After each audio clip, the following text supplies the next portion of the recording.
Right, okay, so I'd like to say thank you for everyone for coming. Just so you can see who you're listening to, I think it's important. This is me at a prop firm in London. That's one of many prop firms I work with. And today we're going to be looking at the markets in a way similar to the way a proprietary trading firm would.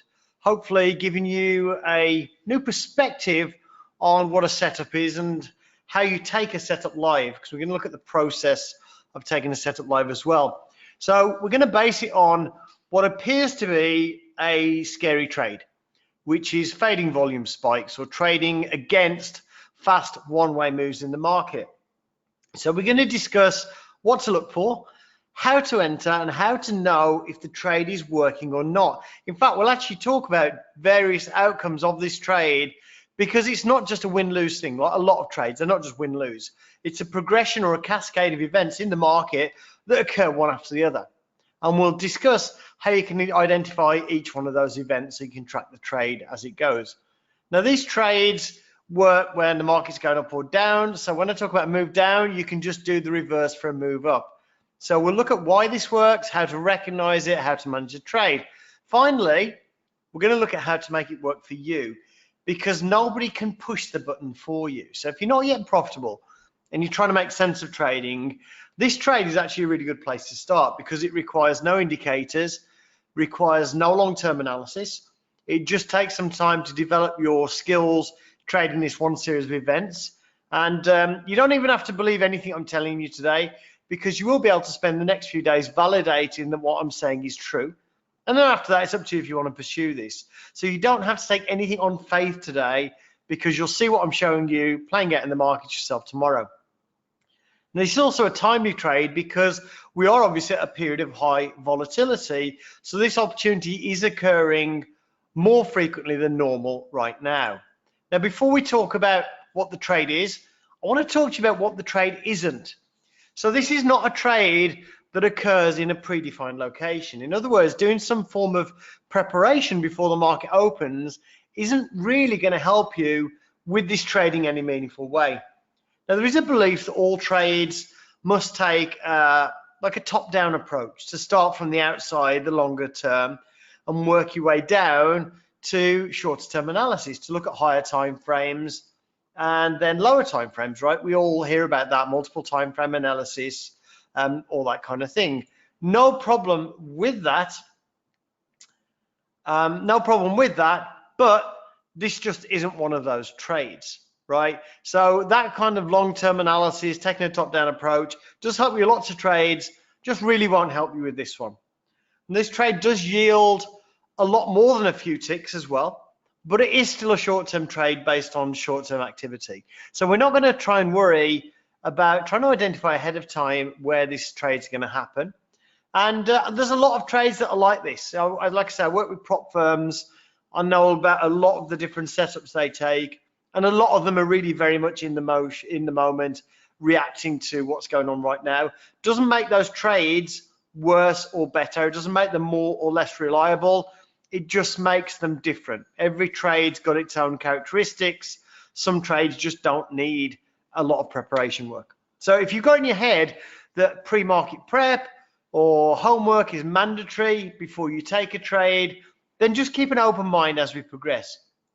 Now, saying that, there is going to be some degree of homework required before you personally can make this work.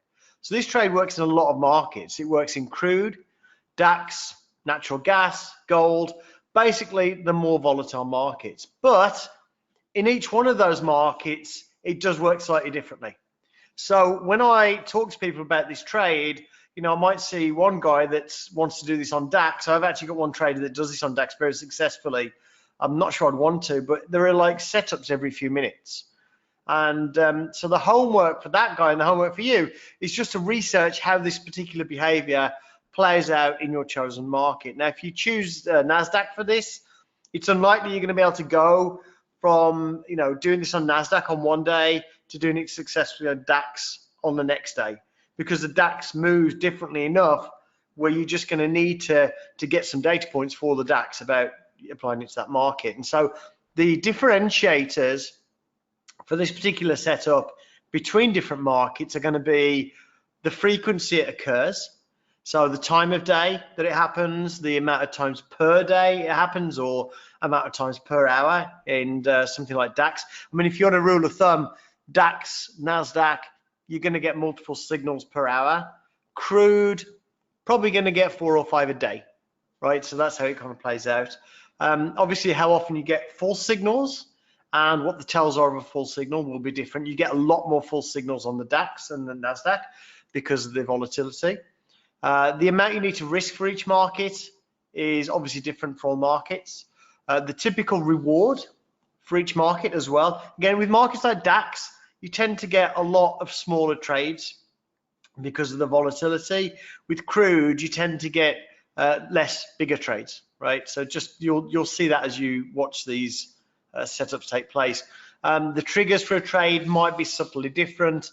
What market state they work best in. Some of these trades work really well as a breakout from a choppy market. Some of the trades just work well better, you know, when it's a blow off from a trend. So before you start trading it, just get to know it a little, right? There is no hurry to take a brand new setup and trade it tomorrow. I'm just I want to scare you off from trading this tomorrow, because a lot of people just want to be told, you know, show me where to get in, show me where to get out. And if that's you and you've been at this for a year or 2 or 5 or 10 or whatever, then just consider the merits of getting to know something a little bit before you study, before you actually dive in. So it's like you get a new girlfriend, you don't move in together after the first date. You get to know each other first. It's the same with these trades. So get to know it, then start trading it. Don't try to get to know it by trading it, because there are certain blind spots we have when we watch the market behavior when we're in a trade that we don't have when we watch the market behavior when we're not in a trade. And also, it's going to build your pattern recognition abilities through observation and gets you ready for that live trading. And the behavior itself that we're going to look at is actually quite simple. You have all seen this, right? You have all seen this. Most likely, you've all been on the wrong side of this as well. We're going to go through the why of this trade, and then we'll look at the how. So although you've all seen this happen, you probably haven't thought of trading it. So we're going to look at why it works and then how to get in and out. So at the risk of stating something really obvious, a market moves down because lots of people are selling it, right? So on most days, the majority of trading that we see is short-term speculation. So we don't know the exact mix of like short-term and long-term players in the market at any one time, but let's just agree for now that there are always short-term and long-term players in the markets. Now, the long-term players in the markets aren't going to react to short-term price moves, right? So on a short-term basis, we know that future short-term moves are going to occur when short-term players react, right? Does that make sense? So short-term players are basically the most important if you're trading intraday. So if it's only short-term players reacting to short-term moves, you can actually pretty much forget about the long-term players when considering how the market might react for the next couple of hours. And the exception to that, obviously, is a heavily news-driven day that's going one way, where there is a lot of long-term repositioning. What we're seeing now with the China trade war and the stuff going on with Iran and Saudi, it's not really long-term repositioning that we're seeing. It is a lack of liquidity and a lot of intraday speculation.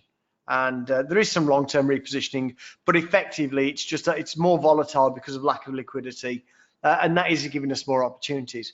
So anyway, as a market moves down, we've got a market here that's moving down, the number of short positions as a market moves down is going to increase. So the number of short positions that people are holding will increase. In addition, the number of people still looking to sell is going to decrease. So people have had their fill, they've reached their maximum position size, they think things like, wow, it's gone far enough, and that just gives you overall less people willing to sell. And which also means you've got more and more people that actually need to buy to take a profit. So as we go from left to right, we build more and more short positions. And of course, a lot of people call them sellers. What they are actually are future buyers. So we get to a point where lots and lots of people need to buy to take a profit. All very obvious so far, but there needs to be some kind of a trigger to make them make that decision. Okay, so we're all speculators here. And as speculators, there's probably nobody here right now that cares if the market goes up or down. In terms of your own trading, obviously, we don't want oil to go up to 200 because we won't be able to afford to go for a drive, right? But generally speaking, as a trader, when you're trading, you don't care if the market goes up or down, right? Now, we just want to be on the right side of it. We don't care long or short. So when you think about other people in the market, is it logical to assume that they are the same, that they also really don't care if they're long or short, that they're just there to exploit the moves in the market? And for me, I think that's true, and I make that assumption. I make the assumption that everybody else in the market is just trying to exploit the moves. So what we want to do is we want for the market to get into a position where there's not that many other people that want to sell, and that will see them buying to unwind their positions, and that's going to give you some sort of pop to the upside, basically a stop run.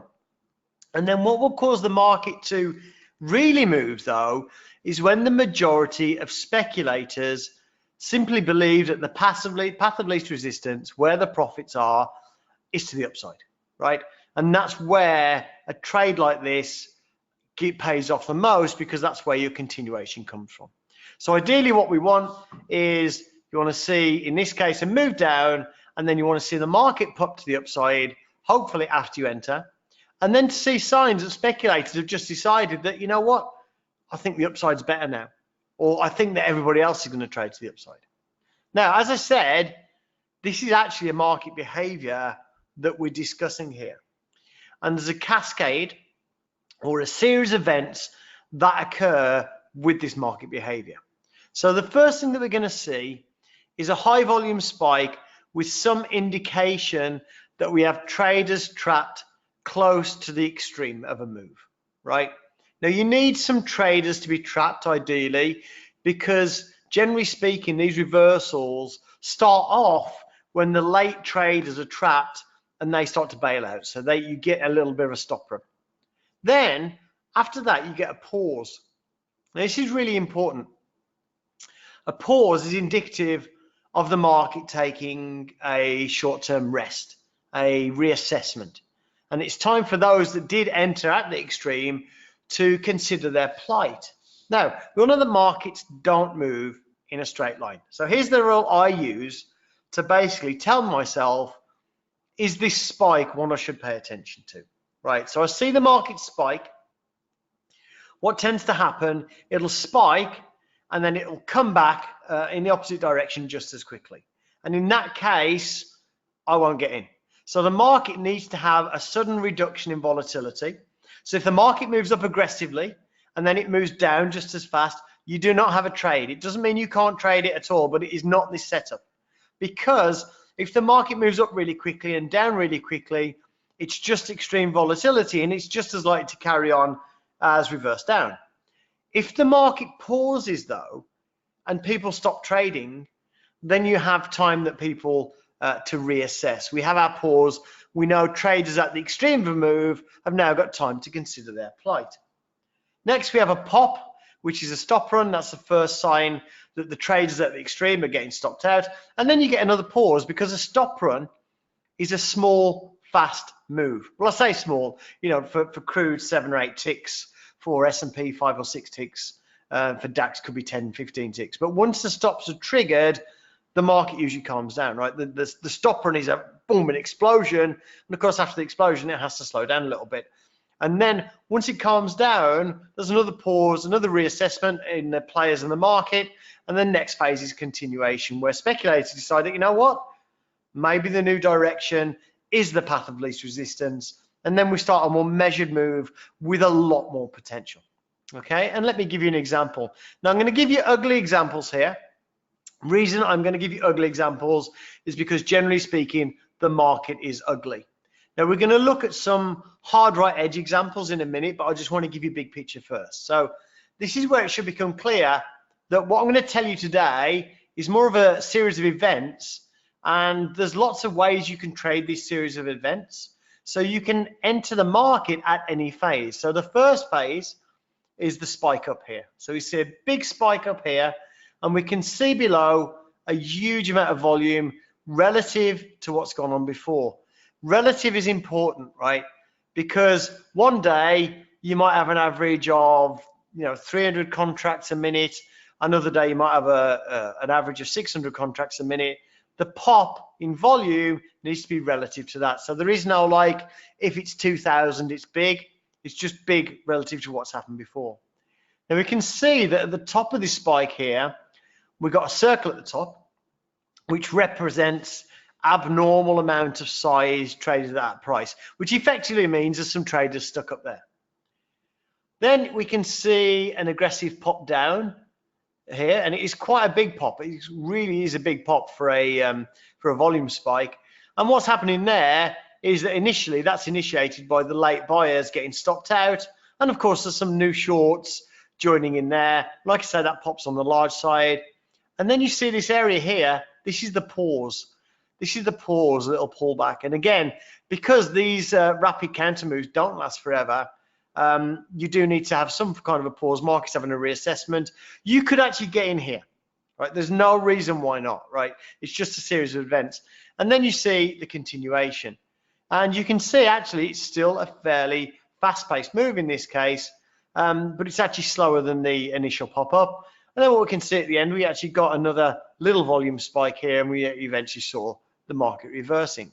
So that sequence of events, pop up to the upside, trader stuck, pop to the downside, some kind of pause, and then a continuation. That is the trade. And of course, this is complete hindsight analysis.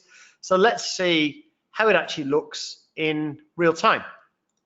Now, I will explain a few things here, because obviously I don't expect that you all know the Jigsaw tools. So what we can see here is we've got a chart here. The background there, that's the market depth. So you can see the white areas are extremely high market depth. We don't really use the market depth on this trade. It's kind of irrelevant. As you can see here, there was a huge amount of market depth here, and the market just plowed straight through it. The price bars, you've all seen price bars before. You don't need to be a genius. Only a little bit of a difference here with the price bars. They're colored not in terms of whether we went up or down. They're colored in terms of balance of trade. So green means more buyers and red means more sellers. The circles up here, the circles show us where an excessive amount of volume traded. Now that's important because when a lot of volume trades at a price, a lot of people think, well, more traders came in at that point. But what it actually means is volume usually moves the market up, right? So when you get a lot of volume trading at a single price, it means actually what's happening is that volume is no longer moving the market. So when you see, you'll see this on footprint charts as well. When you see areas on a footprint chart where there's really high volume, it means that basically that volume is not able to cause the market to move. So basically what it means, it's an area where there could be traders stuck, right? We don't know they're stuck. We don't know they'll lose, but just at the moment, there's traders in peril in an area where we have these circles. We have the volume bars there below, and again, we can see blue is the quantity of buyers, red is the quantity of sellers. So we can see basically what's happened here. We've got this big pop-up, huge amount of volume, and some traders stuck at the top. Now, if we just go up to the right, we can also see we've got a pace of tape meter here. We can see that's all the way over to the right. That again, that's just giving us an idea of the frequency of trades hitting the market. So you can see right over on the right, just saying there's a real excessive amount of trades hitting the market. So what is it we're looking at here? Well, it's a sudden, extended, and explosive move with a huge amount of trades. And as we get to the top here, when we see the circles, it means there's a lot more volume trading at these prices, as I've said, and that's taken a lot more volume to move through each price. More trades at a specific price, like I say, it's indicative of traders getting stuck. And what we see here is really, really typical. Bunch of traders jumping on board a move and getting stuck at the end, right? Now you can also see stuck traders if you look at the tape over here and look at the prices of the buy orders. You got, this is just showing the larger buy orders, but you can see at 07 you got 10, and 08, and 07, and 04, and 05. So basically buyers, the larger buyers are buying, but price is actually moving against them, right? So this is setting the stage for a whole bunch of traders being stuck. Now, why do they actually do this? Well, the reason that people buy in these extreme moves is usually fear of missing out. It's something we've all experienced when a market runs away without us, or where it appears to run away without us. So, people see the volume, we see the big push up, we see the pace of tape go red, we see the excessive amount of positions at the top. That's traders stuck. Now what we want to see, once we've seen this here, we want to see a sign that these traders are getting stopped out. So what we're looking for basically is simply for the market to start ticking down.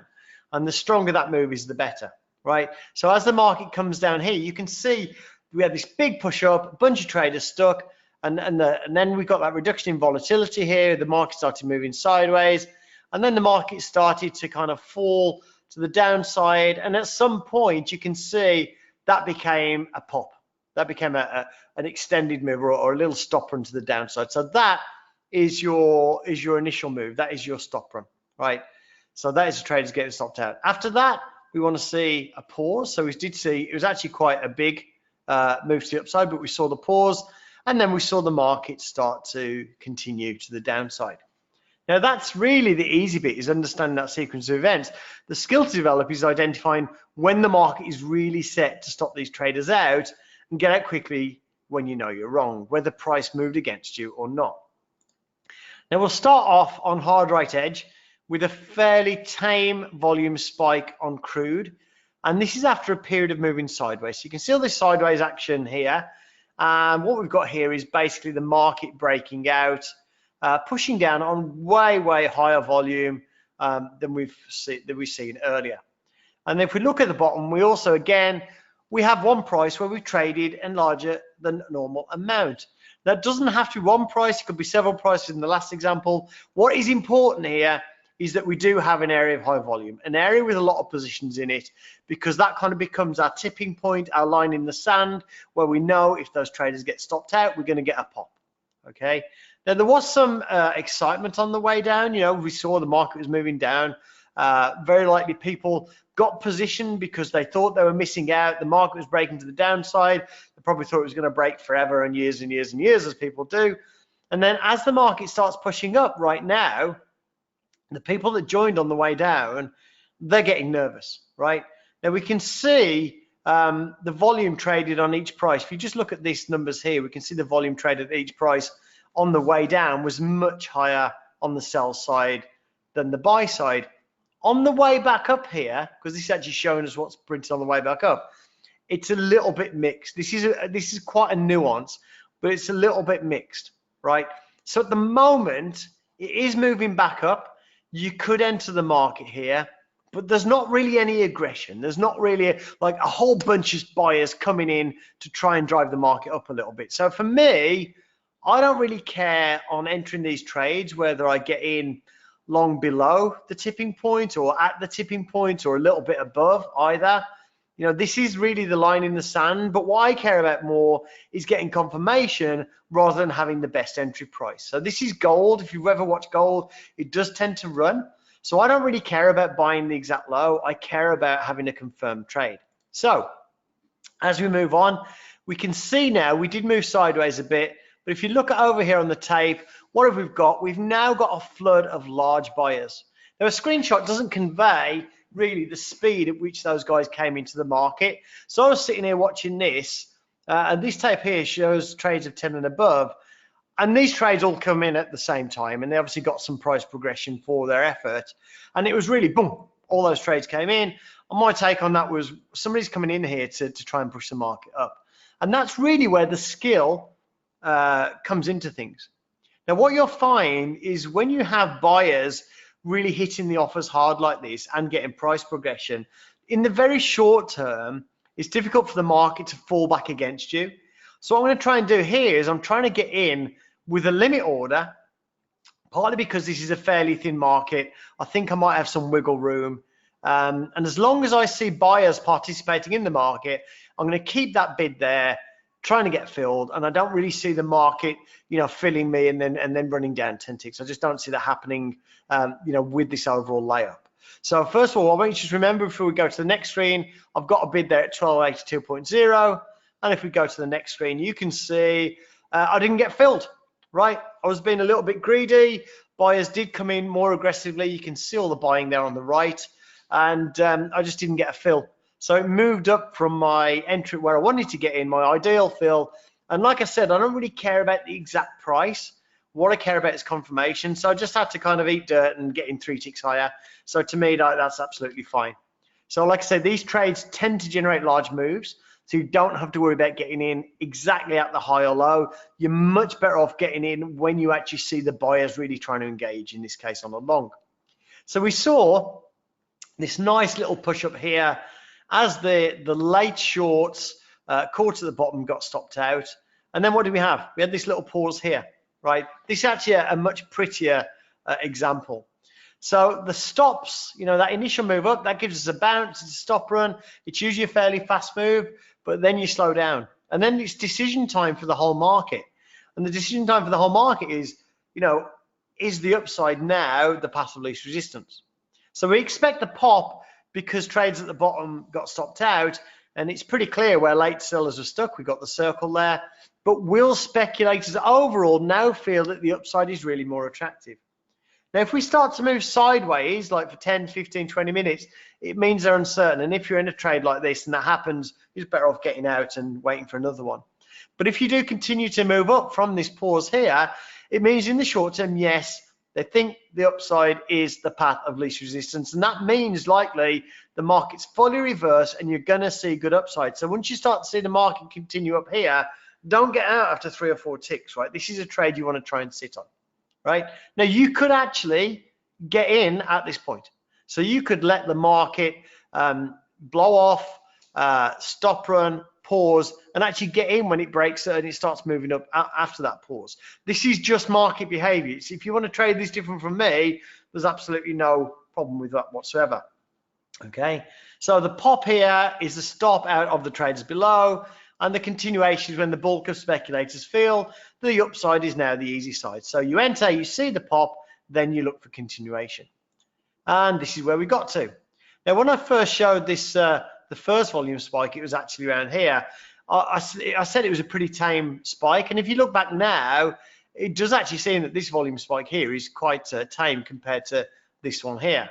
So on that first volume spike, we'd actually broken out of a range and pushed down. In this case, we've actually got a market that's spiked after an extended move, and that is often a much better trade. So it's quite common for traders to get caught up in the excitement of a move. So we've all watched the market move up and up and up, and with each push up, we feel like we've missed out until we can bear it no longer, and we finally buy, and then the market reverses and stops us out. And we all know if we start pushing down now, because of what we've already said, the late buyers up here, they're going to be feeling nervous, as we all do when we buy at the top and it starts to move down. Then the earliest buyers that bought on the way up here, they're going to think, you know what, we might as well start to bail out now. It looks like the market's moving down. And that's when you get these, get the reversal. But make no mistake, selling at this point is a little bit scary, especially if you didn't study this and you try and jump in tomorrow. So the market just put in a big fast move up, and selling big fast moves is not comfortable. So again, we need confirmation.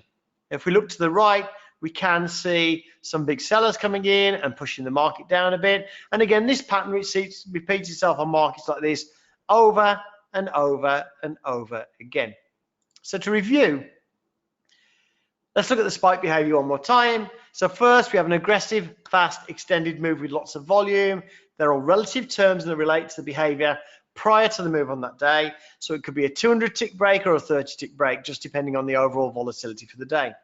We need to see one or more areas of high volume close to the extreme of the most recent move, right? An area with a lot of volume over a narrow range of prices.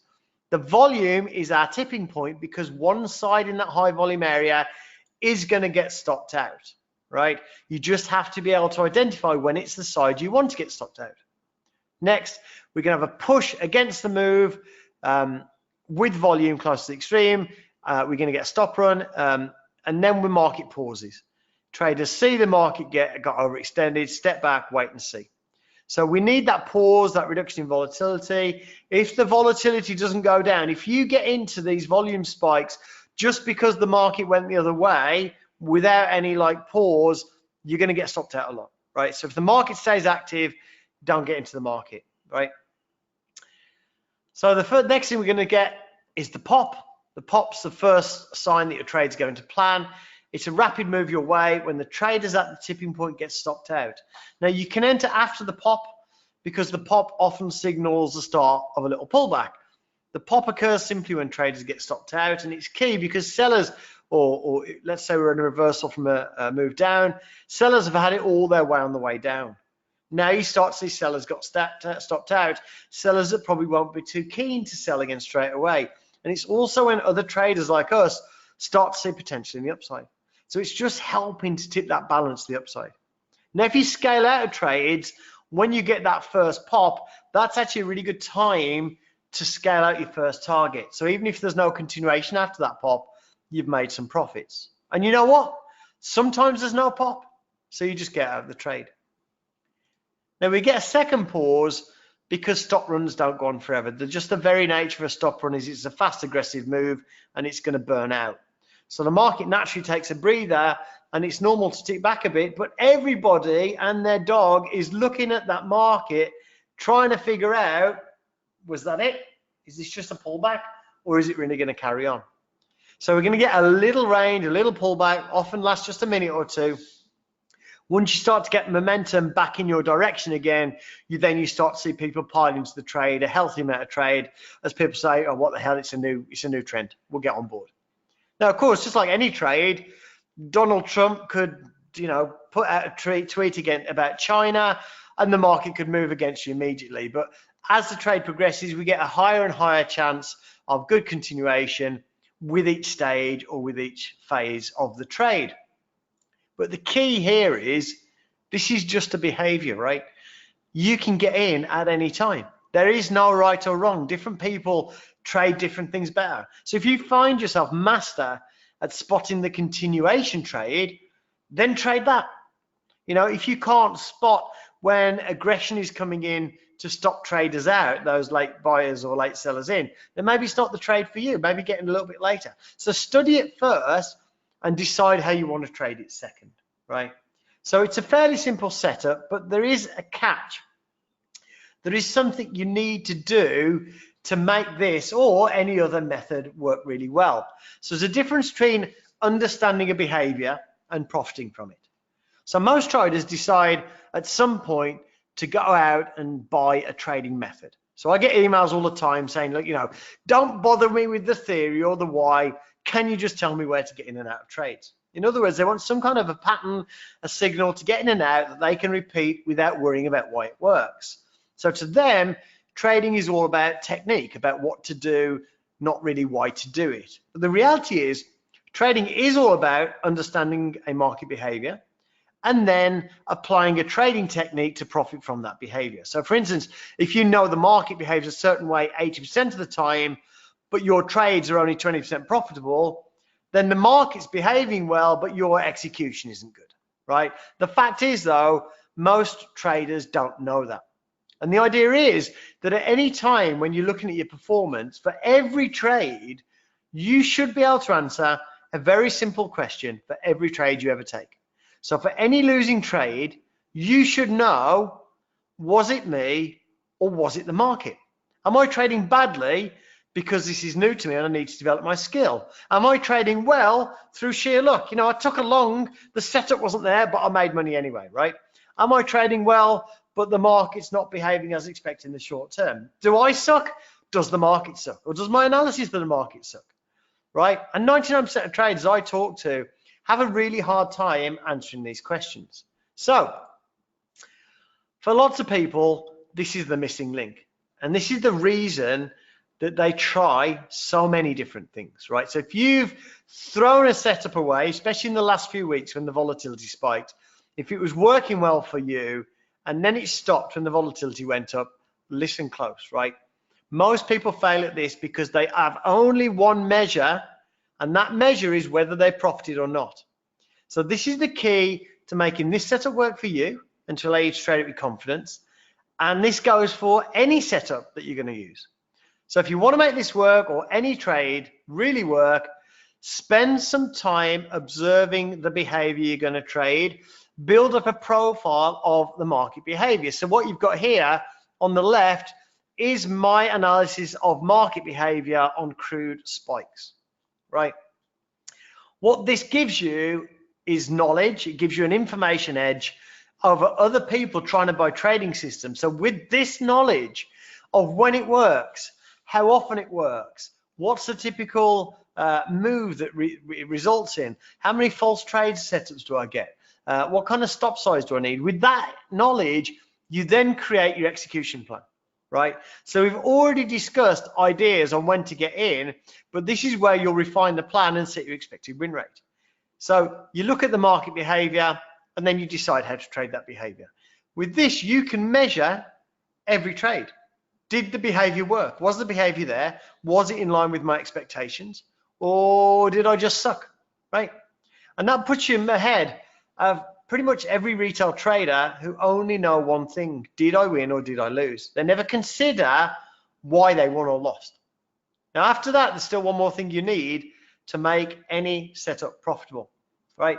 Just mentioned a second ago, has anybody here ever had a setup that worked and then stopped working? I think that's everybody. I'm going to raise my hand. Everybody has setups that stop working. And this is just a normal side effect of the fact that market volatility changes over time. So even when you have a setup that works, you absolutely must keep an eye on volatility and adjust accordingly. So consider the volatility here. We're looking at the mostly 2018 to 2019. It was a really wild ride in terms of volatility. It's been a really wild ride the past 2 weeks as well.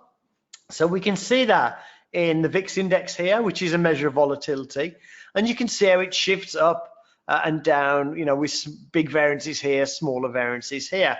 This is the personality of the market changing. This is you needing to either put a technique to the side for a short time or adjust the way you actually trade that technique. So it's representing actual changes in the way the markets are moving. It's representing changes in the potential rewards for your trade and the amount of risk for your trades, right? If you really want to make money trading, you cannot ignore this. You have to remain flexible and adjust with the markets. Now, saying that, it's not particularly difficult, right? It's just an essential. If you don't do it, what you'll find is you'll try something that works okay, and it'll stop, and you don't really know why it stopped, and you don't really know how to fix it. So you'll change it, and you'll find another setup, and then you'll find one that's working at that point in time, and that will stop working.